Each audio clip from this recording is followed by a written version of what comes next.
And we'll move now to a staff briefing on House Bill 1394. Luke. Thank you again, Chair Sen, members of the committee, Luke Wickham, committee counsel. Moving to House Bill 1394. By way of background, in Washington, juvenile courts are a division of the state superior court system and have jurisdiction over people under age 18 who are alleged to have committed a crime. However, there are several exceptions to that jurisdiction where state law requires the youth to be tried in adult courts. Any adults or juvenile residing in Washington who's been found to have committed any sex offense or kidnapping offense must register with the county sheriff for the county of the person's residence or the place where the person works or attends school. A description of the offenses that require registration are included in the bill analysis. If a person fails to register or comply with sex offender registration requirements, the person commits the crime of failure to register. The first conviction for failure to register is a Class C felony unless the underlying offense requiring registration is a gross misdemeanor, in which case it is also a gross misdemeanor. For a person required to register for a Class A offense or more than one offense, the sex offender registration requirement continues indefinitely. For someone required to register for a Class B offense that does not have a previous conviction requiring registration, that person must register for 15 years.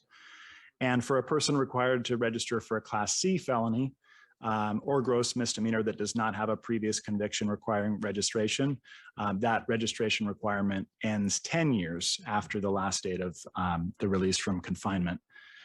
Finally, a person with a requirement to register for a juvenile sex offense may petition for relief from that requirement to register after waiting either 2 or 5 years.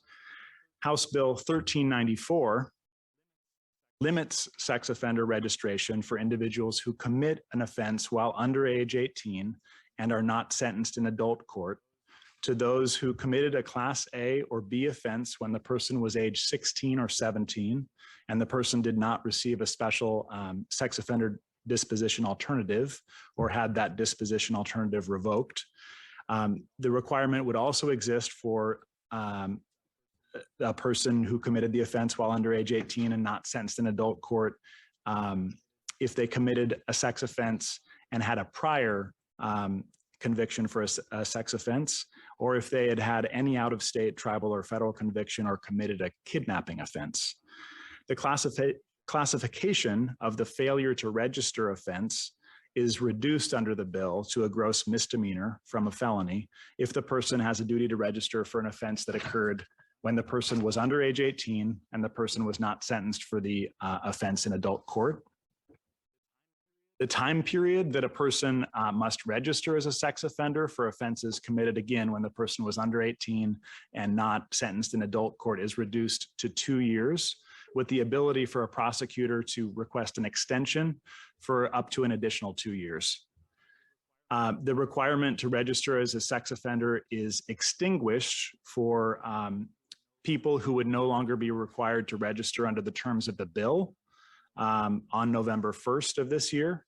For those who would still be required to register under the terms of the bill, the registration requirement would extinguish 2 years after the last date of release from confinement, unless a court extended that registration following a request from a prosecutor.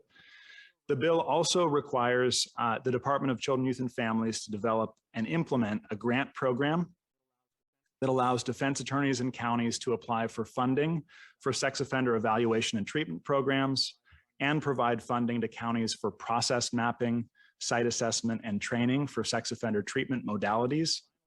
Finally, the bill expands the definitions of certified sex offender treatment provider and certified affiliate sex offender treatment provider to include a licensed mental health counselor associate, licensed independent clinical social worker associate, licensed advanced social worker associate, and licensed marriage and family therapist associates. That concludes my remarks. Thank you, Luke. Any questions for staff? All right, seeing none.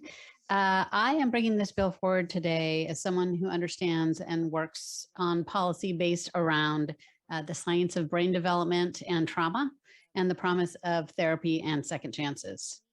Many of the youth that are convicted of sex crimes are victims themselves. In order to break the cycle, we must ensure that young people receive evidence-based therapy, whether they are diverted or convicted of a sex crime. This legislation does expand therapy offerings and decreases the use of sex registration. It does not alter sentencing or probation.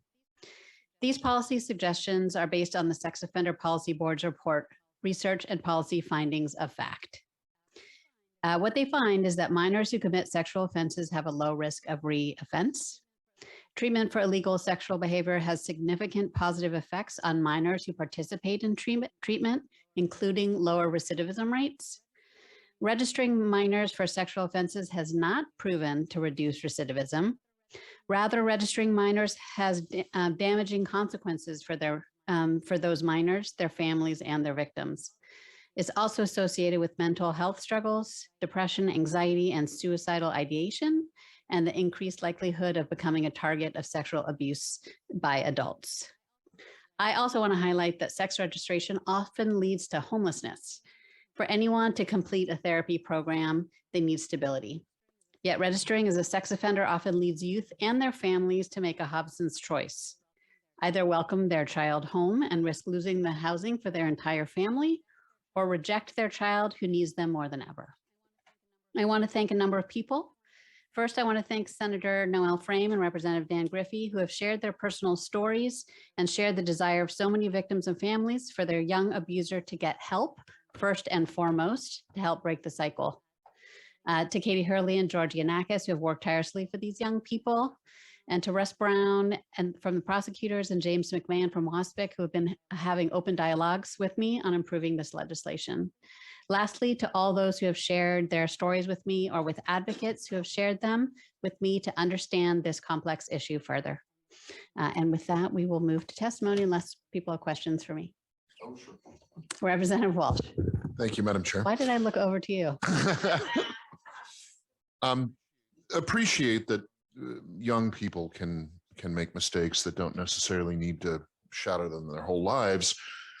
On the other hand, there are numerous diversion options and other forms of treatment already available to youthful sex offenders. Why do we need to essentially add more options to that when there are plenty of diversion and alternative programs available now? Thank you for the question. It's not adding more, it's making more available. Thank you. With that, testimony, Mr. Vice Chair. Yes, Madam Chair, I believe we're going to start with Dr. Michael Caldwell. And on deck, we'll have Katie Hurley, Larry Jefferson, Karen Pilar, and Roxana Gomez. And Dr. Caldwell is remote.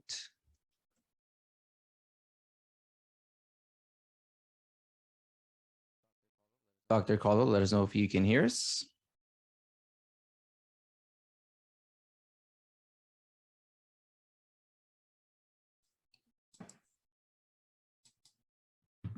Okay, there. Are we on now? We can hear you. Thank you. Okay, thank you. I want to thank the committee and Chair Sen for having me. I'm going to be repeating a lot of what's been said, maybe adding a few numbers to it. You know, one of the first questions in any kind of risk assessment is how often does this bad thing happen? And until recently, we really didn't know what the rate was for juveniles to commit new sexual offenses, to recidivate. A number of years ago, I published an article, a large study. I looked at 106 data sets with just short of 34,000 juveniles from all over the world, going back to the 1930s. And the average sexual recidivism rate was just under 5% for that whole population. Looking at more recent information from 2000, it was just under 3%. So this is a very low, very uncommon problem. Looking at the research on registration, it's remarkably consistent that kids that are on the registry are not, it doesn't have any deterrent effect for the kids that are specifically placed on the registry, but also it doesn't have any general deterrent effect in terms of reducing first-time offending. And so it doesn't seem to protect society in that way. More recently, we've seen more research on what it's like for a juvenile to be on the registry. And that's produced some fairly alarming results. What we find, of course, has been mentioned, it's disrupts the kids' housing a lot of times, makes it difficult for them to function in school and so on, but also it has very profound mental health effects. These kids often are very depressed.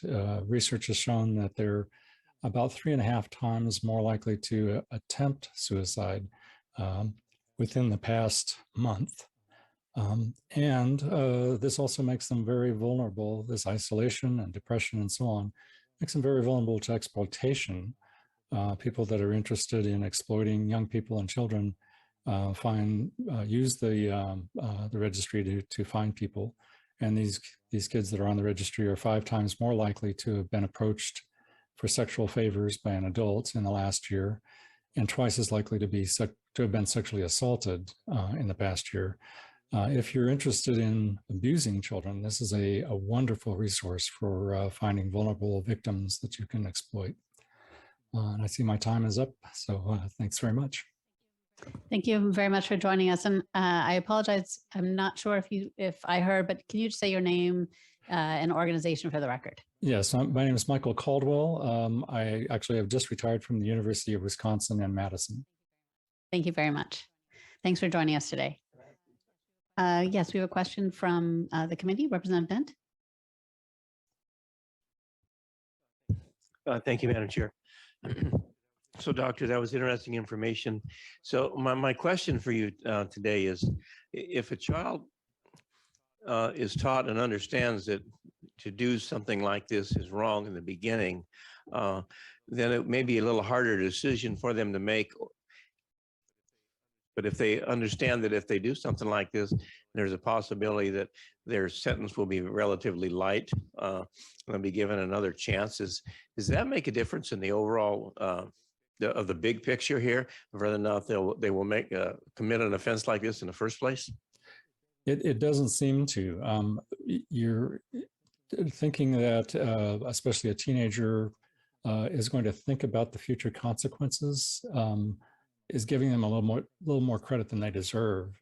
It's a distinct phase of development where, for a whole host of reasons, adolescents just don't think about future consequences very, very much. And so across the board, we tend to see a diminished deterrent effect of all kinds of policies on juveniles. Thank you. If you're willing, another question, Representative Walsh. Thank you for the indulgence, Madam Chair. Professor, I'm deeply troubled by that proposition. You're saying that youth has diminished capacity to understand the effects of their actions? We know you have teenagers, Representative Walsh. We know you know what he's talking about, just as I do. Feel free to answer. You also don't have to answer that question, Dr. Caldwell. Well, my answer is yes. And, increasingly that's been recognized by a whole host of courts and legislation and so on. I raised 3 kids, so I caught on to it myself pretty early. Thank you very much. Additional question, Representative Rule. Thank you, Madam Chair. I heard you say, I think, that there wasn't a protective value of having the names on the registry. Would you speak more to that? I'd like to learn more about that data. Thank you. Yeah, this has been studied a number of different ways in a number of different jurisdictions by a number of different researchers.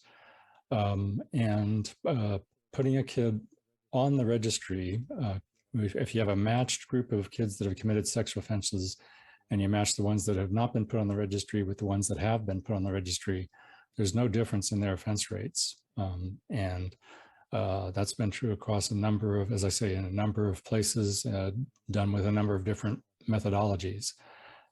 So it just doesn't seem to work that way. It doesn't seem to be effective in reducing repeat offending.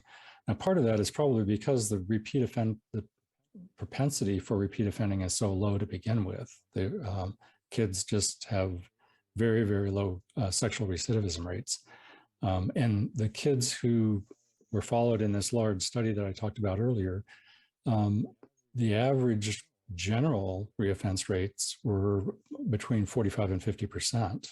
So these weren't kids that were cleaning up their act completely and behaving themselves necessarily, but they just didn't do another sex offense. And so there's something particular about adolescent development that makes a lot of kids likely to do something that they shouldn't do, and very likely to desist as time goes on. We see a much more rapid decline in risk with adolescents than we do with adults. With adolescents, we're talking about a couple of years for it to drop off into the background rate. With adults, you're sometimes talking about 10, 15 years before it drops off to any significant degree. Thank you. Quick follow-up? Thank you. I really appreciate your expertise. Thank you for indulging me in more questions. I'm trying to understand the causation.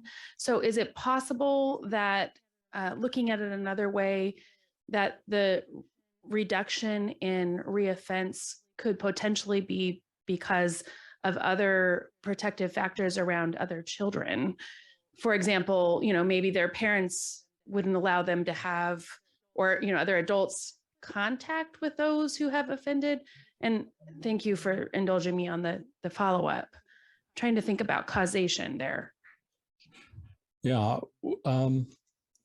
Well, in these studies that I mentioned, some of the studies went back into the 1930s when we weren't as tuned into the harm of child sexual abuse. So there wasn't, in looking at, anytime you do a big study like this, there's a lot of data, a lot of information that you can't fit into the study. The editor won't allow you to try to publish a 50-page article. So there wasn't a lot of evidence that society's increased awareness and concern has had a big effect on this. Now, there may be some, because as I mentioned, the more recent studies had slightly lower recidivism rates on the whole. But even going back to times when it was looked at as kind of boys will be boys and not treated very seriously, we still saw very low recidivism rates in adolescence. The best explanation and the emerging explanation has to do with, it gets very complicated, but it has to do with specific areas of brain development, the specifics of social skills, and particularly intimacy skills development, and other kinds of social effects that have an impact on the adolescent, beginning with puberty, and then gradually as they mature into the early 20s. A lot of those neurodevelopmental issues are resolve, and they start to think more like an adult and have better control over their behavior, and also have learned through trial and error a lot of times appropriate social skills and appropriate intimacy skills. All of that, though, can be improved with prevention services and treatment services. Thank you so much. Thank you for taking our questions. Much appreciated. Okay. We will now move to the in-person panelists. Welcome, Katie. Thank you so much. Thank you, Madam Chair and members of the committee. My name is Katie Hurley, and I'm testifying on behalf of the Washington Defender Association, the Washington Association of Criminal Defense Attorneys, and the King County Department of Public Defense, where I work. As we've discussed, current state law provides a range of responses to youth who are found to have committed sexual offenses in juvenile court. They include evaluation, extensive treatment, and probation through the SOTA program, and in some cases, incarceration. House Bill 1394 does not change these responses to youth sexual offending, but it does provide additional resources for treatment and limits the harmful and ineffective requirement of youth sex offender registration. I represented many youth in juvenile court who engaged in illegal sexual behavior. I saw their great remorse. I saw their eagerness for accountability, for treatment. And I have also seen them struggle to understand what it would mean for them to be labeled as a sex offender. They couldn't really understand what it would mean for their life, but I would watch their parents who would hear me explain what was going to be required of them when they were put on the registry, how long that would last. And I would see their parents look with tears and fear in their eyes because they didn't know the exact research which Dr. Caldwell talked about, which said that youth who are on the registry are almost 4 times more likely to actually attempt to die by suicide in the past 30 days as kids who aren't on the registry. They didn't know that they were 5 times more likely to be approached by an adult for a sexual incident. And they didn't know that they were twice as likely to have been reported to have been sexually assaulted as youth who are not on the registry. But the parents knew that their kids would have employment instability, that it would cause educational instability, that it would cause familial instability, and that it would cause housing instability. Youth registration and notification laws have been shown again and again to fail to protect community safety, but they do put youth at greater risk of death and sexual assault victimization. It's hard to imagine a worse set of outcomes for a policy. House Bill 1394 presents an opportunity for us to ensure accountability while eliminating the harmful and ineffective requirement of registration for many youth in juvenile court. Thank you. Thank you. Question, Representative Dent. Thank you. It'll short question. Thank you for that information. But have we given any thought, has your office given any thought to what the victim has gone through? And I have a family member who is 75 years old who went through this. So just curious if we've given thought to the other side of the story. Thank you. This bill is about the others. Thank you. Karen, welcome. Thank you very much, Chair Sen and members of the committee. Karen Pillar, Director of Policy and Advocacy at Team Child, here in support of House Bill 1394. It's a critical step toward protecting young people from further harm, establishing a developmentally appropriate response to youth sexual offending, and it centers the purpose of the Juvenile Justice Act, which is to protect the public safety by providing meaningful opportunities for rehabilitation. The bill will mitigate the harms caused by registration that you've already heard, real risks for youth who are required to register to become victims themselves, either due to homelessness, sex trafficking, or suicide. As you've heard, there's no evidence that registration increases safety, and it does, and significant evidence that it does create harm. Team Child has represented dozens of youth who have had to register over the past 20 plus years as an organization. During that time, we've helped children as young as 12 try to find a new place to live when they could no longer live with their parents because the landlords would not allow a registered offender to live in the home. Those children's parents had to decide, will I stay here and give myself and my other children a safe place to live? Or are we all going to leave and become homeless? So an impossible choice, quite frankly, for the parents, and an impossible choice for the child, because there are no really safe, meaningful other alternatives for where that child's going to live as a registered sex offender. We have helped and tried to help and have sometimes successfully helped dozens of young adults who are leaving JR facilities, foster care, and even their families of origin to try to find their ways to independence. We've represented clients who have lived in relatives' gas stations, camped in the woods, lived in their cars, and other experiences of homelessness. We've had clients face assault, threats of harm, rejection by their family, bars to gainful employment due to the registry. So we know that the current registration system doesn't make the community safer. And we know that it does create harm, and we really ask for your support today in passing this bill. Thank you. Welcome, Roxana. Thank you, and good afternoon, Chair Sen, Ranking Member Eslick, and members of the committee. For the record, my name is Roxana Gomez, and I'm the Youth Policy Manager at the ACLU. I am here on behalf of our 135,000 members and supporters in Washington to testify in strong support of House Bill 1394. At the risk of sounding like a broken record, I really just want to echo the comments made by Chair Sen and my colleagues about the harm of that youth registration inflict on young people while not actually increasing safety in our communities. It can have a negative impact on their mental health. It can lead to an increased rate of attempting suicide and can damage their prospects for rehabilitation. Youth registration can isolate youth from their communities. It can affect their housing stability and exposes them to unnecessary stigma. Registered youth are more likely to be victims of sexual assault themselves compared to unregistered youth. This alone should be enough to push for change to the status quo. Under the current legal system, youth with sexually offending behavior often have access to an intensive treatment program known as SOTA, which stands for Special Sex Offender Disposition Alternative, which is a minimum 2-year treatment program where the youth meets regularly with the provider and often with a group of other youth to achieve rehabilitation. House Bill 1394 would enhance access to this program and other evidence-based treatment options so that more youth will have access to proven treatment interventions. Expanding access to programs that work is fundamental to keeping our community safe. I urge you to pass House Bill 1394. Thank you. Thank you. And then I do want to give you an opportunity, the three of you, if you would wish to reply. I know that you work with the young offenders as well as their victims. If you wanted to respond to Representative Dent's question about working with the victims as well. I would just say I have thought a lot about it. Many of the young people I've worked with have been victimized themselves, and I've seen how that impacts them. And I've heard them talk about how the great remorse that they feel and how they don't want this to ever happen again. And that's why they want to get into treatment. I've also seen how the current regime that we have can be really, really traumatizing for people who are survivors of sexual assault.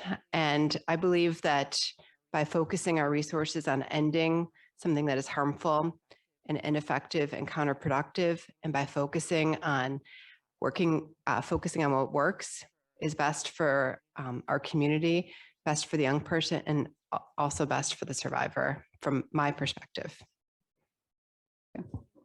Thank you. One additional question, Representative Couture. Thank you, Madam Chair. Isn't part of, I'm just curious, isn't the fact that there already is a kind of a harsh punishment a part of why the juvenile would feel so remorseful in the first place as it's currently set up right now? What I've actually seen is that the discovery and the people's parents finding out about it, people's community finding out about it is youth feel deeply ashamed and remorseful from the when these illegal sexual behaviors are discovered. And from that is what I have seen. I worked with a lot of kids in juvenile court, and they don't understand many of the mechanisms about what's happening in court, or, all the different, and that's probably what I kind of talked about in my testimony, but they really do understand the harm that they've caused. And I don't think that there's no evidence that the registration requirement leads to any sort of the recognition that you're talking about it, but it does show that it undermines their future in lots of really important ways. Very quick follow-up. I actually lost it. Okay. So. Sorry. Thank you. Quickly, Representative Walsh. We've heard some testimony here that youth is not capable of perceiving the consequences of their actions. That seems to run against your proposition that they understand at a deep level the hurt that they've caused. Are both true simultaneously? So I think what we found is that youth have a really hard ability to understand the long-term consequences, but there's been nothing to suggest that they aren't able to have remorse, and that we've seen youth really demonstrate remorse, but they have trouble understanding is what is going to happen sometimes in 10 years or in 15 years. And sometimes they have trouble with that planning or thinking element of it, which is different than having a reaction and recognition of remorse and acknowledgement of wrongdoing. Thank you. Could I add to that just that, the clients that we've represented are often sometimes several years after the criminal incident, where they're seeking to find housing and they're running into barriers after the conviction. And the two things I would just want to add is not only do the clients we've interacted with express deep remorse, true empathy for the devastation they cause the specific victim, which is often a family member and the entire family. They carry for the rest of their lives the decimation of a family community or a neighborhood community from their behavior. They really do understand that. And They did not understand at the time they were 12 or 14 or 15 that at 20 and 25, they would continue to not have any options to work, to pay for the children they might be responsible for raising, to feed themselves. Like the barrier is so significant of registration specifically. They've been to prison, they've done probation, they've done treatment, like they've done all these things and they really get it. But for the rest of their lives, this barrier hangs over their head. And because it's a barrier that doesn't cause any improvement to our culture, it's one of the drivers to asking to take that barrier down. Thank you all very much. Appreciate that. And while Vice Chair Cortez calls up those, the next on panel, please welcome Larry. Welcome, Larry. And up next, we'll have Sean Sant and Russell Brown, if you could be ready. Good afternoon. My name's Larry Jefferson. I'm currently the Director of Public Defense for the state of Washington. I'm going to take a point of privilege and talk also as a criminal defense attorney for 25 years, but as a father. My son was abused, and he was abused sexually. One of the reasons that we made the decision not to proceed any further is because we didn't believe that there was adequate treatment for the other person in our current legal system, meaning we didn't think they would get access. And so one of the reasons that I'm in support of this bill is because it would give more support and would give more treatment. We struggled to find treatment available for my son. As a practitioner, I had three cases that I can remember. One is a case of a young person that was dropped off at the juvenile facility and their family never came back. So they had to do all of these things, go into foster care and do all the things in regards to the registration on their own for the rest of their life. I had a second individual who really needed treatment, really wanted to admit what was going on and did get into an agreement, but they lost their housing. And so this person became homeless. And recently, I found out this person's still in the criminal justice system. So the registration requirement made it so that they didn't have a place to live. The last thing is that this registration lasts for a long time. I had a client for over 10, 15 years. We could not get rid of the registration requirement. One day, I got him out of jail, and he's a former client, but he gave me a pair of purple shoes. And I gave these purple shoes to my son because at that time he was homeless. 2 or 3 months later, I got a phone call at 2:30 in the morning. I thought it was my son. It wasn't, it was the client. He had found my son wearing that pair of purple shoes in a local grocery store, and my son was completely out of his mind. That person, who was still a registered sex offender, reached out, brought son to my location so I could try to care for him. And so he gave me an opportunity to have more time with my son, to which I'm forever grateful. That is a person who is ready for redemption. This would be the greatest used car salesman that you could ever have. But the registration requirements are getting rid of the opportunity for this person to move forward. That's what we need to stop. And that's why I'm in support of this particular bill. Thank you. Thank you, Larry, very much. Russ and Sean, welcome. And if we can have Nicholas Oakley, Sonia Hardenbrook, and Shen Perez Derby ready.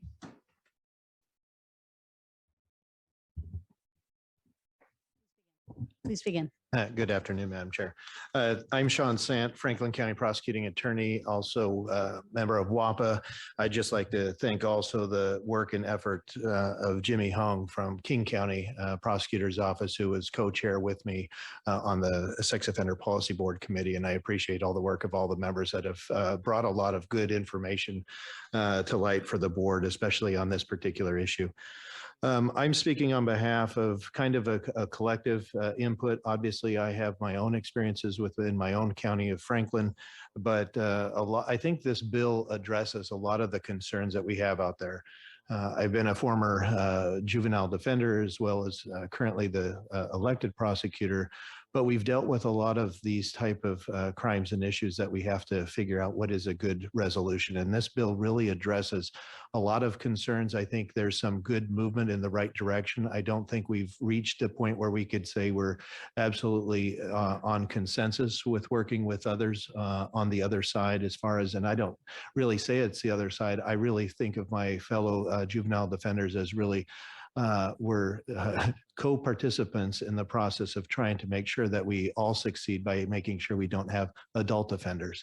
Our goal, I think we share, is that we're trying to make sure that we're protecting our community, figuring out what best how to treat our victims, but also how do we deal with the most serious offenders? One of the things that we've discussed on the Sex Offender Policy Board is when we adopted registration from adult system to juveniles, it was kind of a one size fits all. One of the things that I'm concerned about as a prosecutor is in the juvenile system, we're now trying to do the same thing without consideration of those most violent offenses committed by some of those youth. And I think we need to make sure that we be able to address those and figure out a good way that we could identify where we could find relief of registration for some of the less serious offenders. But I think for those other offenders that are, especially those that are approaching age of majority, 16, 17-year-olds, and even some of the 14 and 15-year-olds that we've seen from experience, they've committed very serious acts. So I just want to make sure that we're considering how do we resolve those. And I thank you. I see my time is up. Thank you. Thank you, Sean. Welcome, Russ. Thank you. Good afternoon, Madam Chair, members of the committee. I'm Russell Brown. I'm the Executive Director for the Washington Association of Prosecuting Attorneys. Here testifying other. We are grateful for the work of Madam Chair. We've had many conversations and really appreciate that dialogue. I think as Sean has indicated, we've really been trying to nail down what is a way in which we can limit the number of juveniles who come into this system who need to register, and trying to tease out who are the most potentially dangerous, the individuals who are in most need to be aware of in the public, and that's the piece where I think we're struggling. We support the policy goal of limiting those who don't need to register and focusing the efforts on those who do. And then simply looking at how long those individuals need to register. Again, I think we're moving in the same direction. We may not be quite there yet, but we really appreciate it and hope to get there. And then appreciate too that what we're trying to do, this is a fine balance, right? So many things. You have the needs of the community and the needs of victims is huge, absolutely huge. And so trying to protect that appropriate balance is I think where we appreciate what this bill is trying to do and carving out some of that, because we see both sides. You see an individual who makes a horrible decision, but you also see an individual who suffers for their lifetime from that. So how do you balance that, right? And we appreciate the balance this is aiming for, and we continue to pledge that we'll continue to keep working to find that sweet spot. Thank you. I appreciate that. Thank you for working with me on this. Mr. Vice Chair, or any questions for the panel?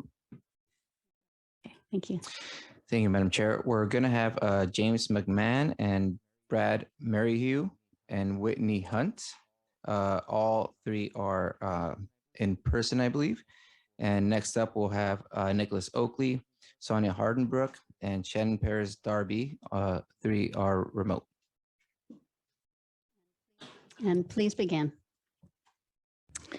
Good afternoon, Madam Chair and members of the committee. My name is Whitney Hunt, and I'm the coordinator of the Sex Offender Policy Board. Thank you for this opportunity to speak. In 2008, the legislature established the Sex Offender Policy Board to undertake projects when convened to advise the legislature and the governor on issues related to sex offenses in Washington's sex offender management system. The Sex Offender Policy Board consists of 13 board members who represent organizations across the state that are designated in statute, including prosecuting attorneys, superior court judges, defense attorneys, victim advocates, treatment providers, corrections, and law enforcement. The board elects a chair and vice chair who serve 2-year terms in accordance with our bylaws, and additionally, all board members have one equal vote on behalf of the entity that they represent. I myself am not an SOPB or Sex Offender Policy Board member, and I do not vote, but my role is to support the work of the board. The current chair of the Sex Offender Policy Board, Brad Merrihew, is here today, and I'll turn it over to him to introduce himself and speak on behalf of the board. Good afternoon, Chair Sen and members of the committee. Thank you for giving us this opportunity to address you this afternoon. As she indicates, I'm the chair of the Washington Sex Offender Policy Board. My name is Brad Maryhugh. I'm a private practice criminal defense attorney who represents people accused of sexual misconduct in state and federal court. And I've been on the Sex Offender Policy Board since its inception in 2008, where I represent the Washington Association of Criminal Defense Lawyers and the Washington Defender Association. For the last 3 years, my peers have chosen me as chair of that board. And you've already heard the results of what we found. I want to just assure you about our process, answer any questions about it, and address a couple of the specific issues that have been raised this afternoon. You know, what's key to me as the chair of that board is to try to make sure everybody's heard, that we listen to all of the research that's out there, and that we do what we can to reach a consensus. And so when we were given this project way back when, we approached it as we always do, breaking down into subcommittees, inviting stakeholders to the table, gathering research, summarizing that research, and including those conclusions in our report, which you heard from Representative Sen and others today. What we try most to do is to hear everyone. And what we've learned in the 15 years we've been in operation is that those conversations begin and end with listening to victims. As a representative, I appreciate your questions about that. 2 of our 13 voting board members are representative of the victims community, and that's the Crime Victim Advocacy with Rick Torrance, and then the Washington Coalition of Sexual Assault Programs. Mayor Barajas Pasco, is currently the chair of that organization. The King County Sexual Assault Resource Center always sends people to participate in our process, and we make sure that those voices are at the table and are heard. In terms of treatment, I just want to say it's not true that we have all kinds of treatment resources in Washington. We're down to fewer than 100 treatment providers in the state with the credentials we're looking for. We need to find ways to increase that number, and the reforms that are included in this bill, which would expand the number of treatment providers, are sorely needed as we have growing needs as we learn through evidence that the treatment programs work. Finally, the failure to register provisions in this bill are consistent with the recommendations that the board made in the most recent report in 2022, when we were asked to look at the issue of failure to register for adults. And in that case, we've recommended that failure to register be reduced to an unranked felony so people stop going to prison for this offense. And that's primarily because the research shows that, like registration, it does little or nothing to protect our communities, gives a false sense of security, and has a huge impact on the lives of people who are increasingly marginalized. And so with that, I'm happy to answer any questions about the board. We produced a beautiful report that I hope all of you get, and I encourage everybody to read. But what you'll find in here is what everybody says when they look at the research in this area, which is that sex offender registration is a failed policy. It's not an evidence-based policy, and it's time for us to look at it very seriously. Thank you. Thank you. Thanks for your leadership of the board. And we will make sure that all members of the committee get a copy of that. I imagine it's available electronically, because I know I've seen it electronically. So we'll make sure that gets out. Great. Thank you. And I Thanks, did send that today to you. Oh, that'd be wonderful. Thank you so much. Welcome. Hey, James.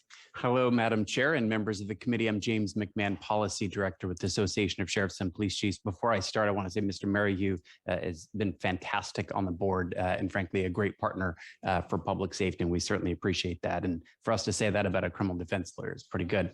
Unfortunately, we are signed in opposed to this bill today. And I want to make sure that I'm clear. Our opposition is to the registration provisions in this. I think that expansion of treatment is not mutually exclusive to the registration pieces. And that's an important thing to note.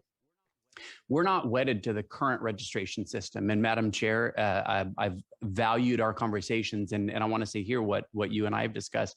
If there's a better system out there that provides for public safety and reduces victimizations, we're in. Unfortunately, we don't see that in this bill. We see the reduction of the only system that we have today. I don't want to get too graphic, but as we look at who is no longer subject to registration under this bill, a 17-year-old who commits rape in the 3rd degree doesn't have to register. A 15-year-old who commits rape in the first degree also doesn't have to register. That means no community notification, right? My oldest turns 15 tomorrow. Happy birthday, Emma. She babysits for folks around our communities. If she were one of the people that would be, if she had done an offense that would make her eligible, she wouldn't, or the folks that she babysits for would have no way to know whether or not she was safe with their children. Somebody who attends a public school, the school would have no idea whether or not extra precautions could be made to support this person in reintegrating back into their school. I'll skip my next point, my next couple of points.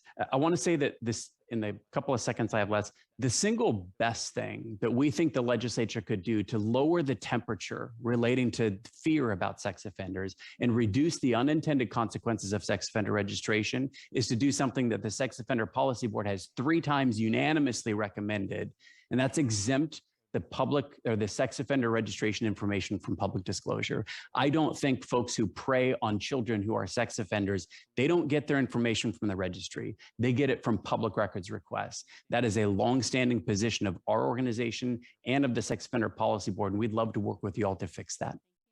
Thank you. Question, and this might be for staff. From what I understand, notification at schools and to the local sheriff would still be a requirement, and that's not related to registration, but that notification still applies. Is there, Luke, do you know the answer to that? There are school notification requirements for some juvenile offenses, but I don't know off the top of my head which ones require that notification, but I can get additional information on that. Okay, thank you. Any additional questions for this panel? Thank you. Seeing none, Mr. Vice Chair. Thank you, Madam Chair. Up next, we will have Nicholas Oakley, Sonia Hardenbrook, and Shannon Paris Darby. All 3 are remote. And if time allows, we'll have Joanne Shmia, Timothy Kahn, and Randy Hall also remote. Good afternoon, Madam Chair and members of the committee. My name is Nicholas Oakley, and I'm the Director of Policy at the Center for Children and Youth Justice, or CCYJ, here to voice CCYJ's strong support for HB 1394. CCYJ works to improve systems of care for all children and youth, survivors of sexual abuse and assault, those involved in juvenile offender proceedings, and so many whose experiences do not fit within the victim-offender binary. I've also personally represented both youth victims of sexual abuse and those accused of sex offenses as an attorney prior to my time at CCYJ. For us, this really comes down to 3 core principles that we think should guide Washington's juvenile justice system. 3 principles that we are grateful this legislature has continually endorsed, and 3 principles for which there appears to be widespread consensus. 1, the system should be research-based and data-driven. 2, the system should promote accountability and public safety. And 3, the system should be truly rehabilitative. HB 1394, for all of the reasons that have been stated, advances all 3 of these. With regard to true rehabilitation, in addition to increased access to treatment, HB 1394 will limit the destabilizing impact of the registry. The registry creates barriers to housing, education, and employment, creating risks for homelessness and further system involvement. It contradicts our state's commitment not to exit young people in public systems of care into homelessness. The status quo harms youth who commit sexual offenses and the public. We are currently in a lose-lose situation. House Bill 1394 can change that. Thank you, Chair Sen, for your sponsorship of this important legislation. Committee members, I urge your support. Thank you. Thank you.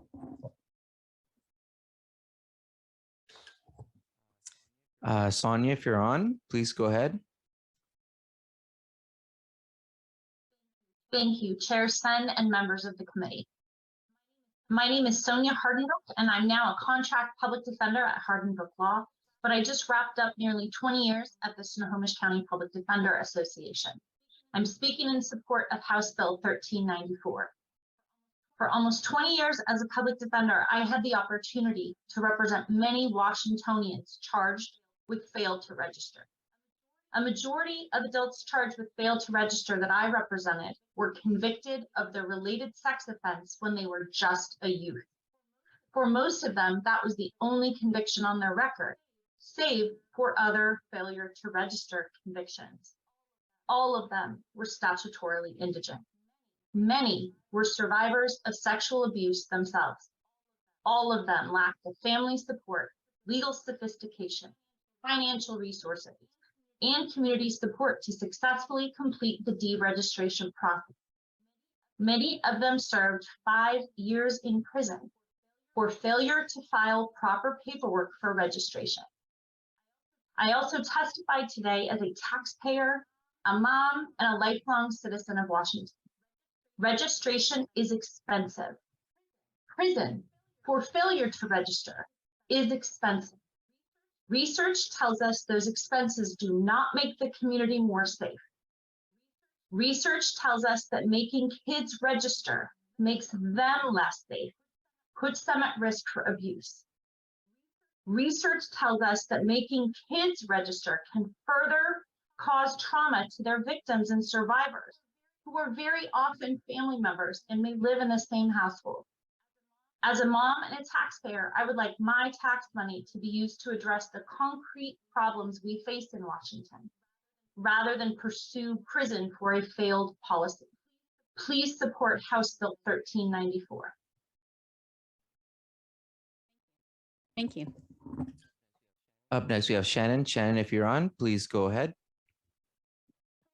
Hello, my name is Shannon Perez Darby. I am a survivor and a domestic and sexual violence advocate in Washington State with nearly 20 years of experience supporting young people around issues of gender-based violence. I'm here in support of House Bill 1394. When violence and harm happens in our communities, it impacts everyone. As a community, we are still creating the conditions to build a world free from violence. We know a lot about what works, which includes creating the conditions where young people have the opportunity to thrive. Requiring young people to be listed as sex offenders does not help make safer conditions for our communities. House Bill 1394 makes important steps in aligning the requirements with tested best practices. Violence doesn't happen in a vacuum. When we support young people who cause harm, to understand the context in which the harm occurred and to meaningfully support them to attend to that harm, we help create the conditions where every member of our community can thrive. That is why I ask you to join me in supporting House Bill 1394. Thank you so much. Thank you. Mr. Vice Chair. Thank you, Madam Chair. We have 3 more folks wishing to testify. Joanne Shmaya, Timothy Kahn, and Randy Hall. All 3 are remote. Joanne, if you're on. They're being transferred over right now. Thank you. All right, I think. Yeah. Joanne, if you can hear us, please go ahead. And these are our Yes. last three testifiers on this bill and for the hearing. Just FYI. Yes. Thank you. Can you hear me now? Yes, please go ahead. Great. My name is Joanne Shmaya, and I'm here on behalf of Washington Voices. Through education and advocacy, Washington Voices seeks to prevent sexual harm while restoring the health, hope, and humanity of those experiencing the ongoing consequences of a sex offense conviction. I'm here in strong support of HB 1394. You've already heard from everybody else that the research is shown that the sex offense registration and notification is ineffective. It doesn't help public safety. All it does is cause harm, and it especially is harmful for young people. So I ask you to please support this bill and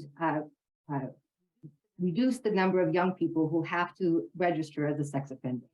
Okay, thank you very much, and I'll let other people use my time. Thank you so much for waiting with us for the full committee hearing. Mr. Vice Chair. Next, we have Timothy. Timothy, if you can hear us, please go ahead. Yes, I can. Thank you very much.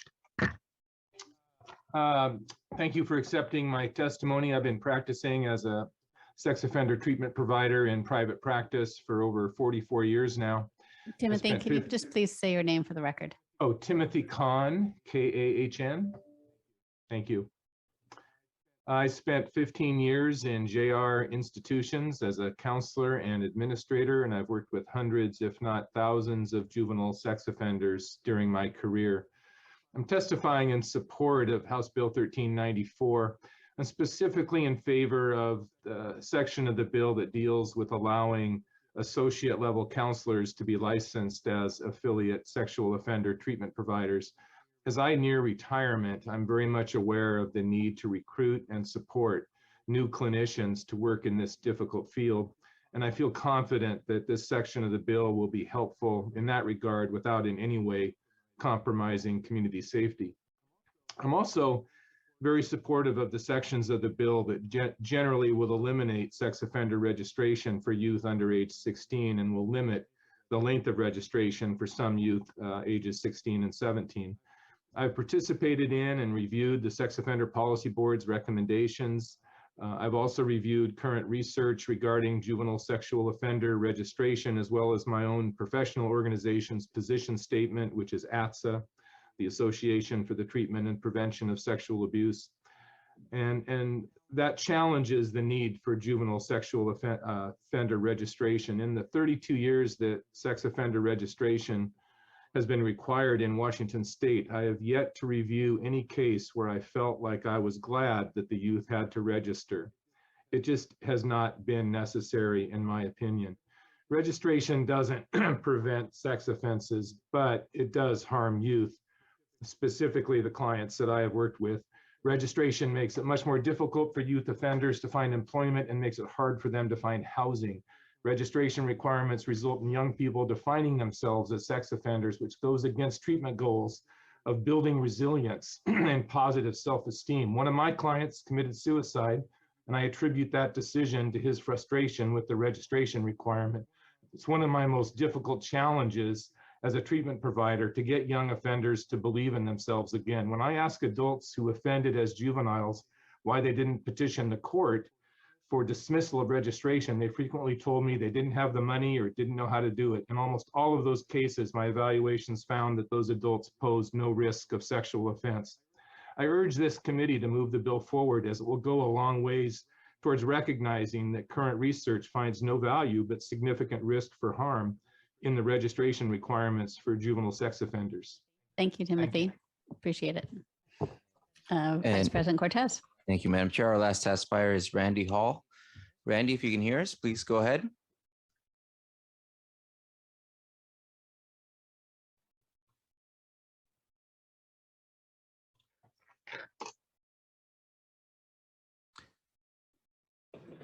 Randy, if you're there, please go ahead.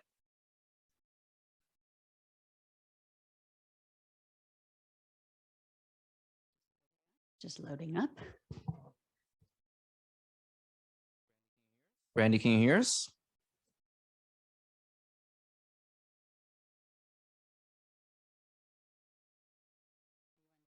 Are you on double secret mute, Randy? I think he's.